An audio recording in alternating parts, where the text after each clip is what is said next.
Hello and welcome back to Shulchan Aruch HaRav. We continue in Hilchos and Netilas Yadaim, Siman Kuf Samach, and we pick it up with Sif Hey. In Hitbil Bohem Anachlim Es HaGaluskim, if a baker dips the dough or could be loaves or whatever into the water, even if they don't change color, pasulim, they're no longer usable for washing.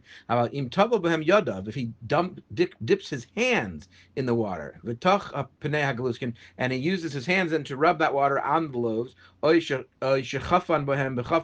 he scoops the water out with his cupped hands, but it's just his hands that have gone into the water. And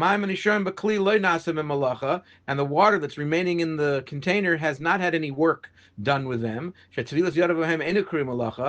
dipping of your hands into the water is not called working with the water unless you washed your hands inside that water. If they were dirty beforehand and you washed them off. Therefore, in this case, where all he did was cup the water out and take it out with his hands or whatever, as long as it didn't change color, it would be kosher for washing. If the baker rinsed his hands off from the dough that's stuck onto his hands, and then the water's no good. Even if they don't change color. Some say that washing hands or rinsing hands off into the water is not considered using the water for some work, as far as the halachas of disqualifying them for washing, because you want now to use this to wash your hands. That's kind of like the work that you're doing. So that's not considered work. The psul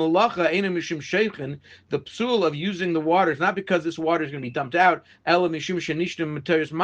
It rather that becomes something other than just water. If you do some sort of work in them, it's like not just water anymore. If a person rinses off or washes his hands in their it's not really changing its definition of water in Netilas Yadaim as far as washing. Well, if he's according to this opinion, it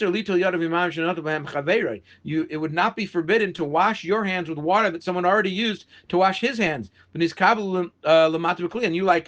the water as he was washing, you caught that water underneath it in another vessel.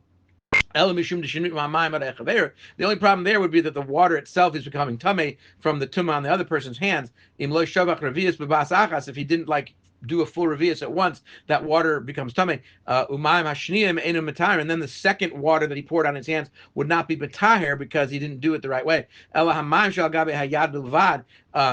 only water that's tar is water is on the person's hands who's already washing. About if the person above poured a full revius on his hands in one shot, there was never actual tamei water. Mutter, the water that you caught in the vessel below would be permissible. But however, the halacha goes like the first opinion. It's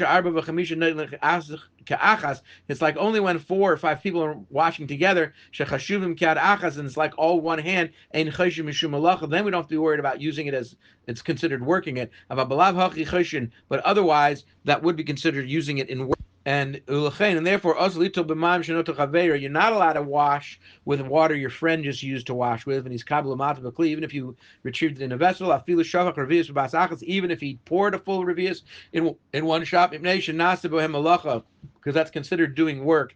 Purify that person's hands for washing, and that water now is like drainage water, water you're going to throw out. Have a great day.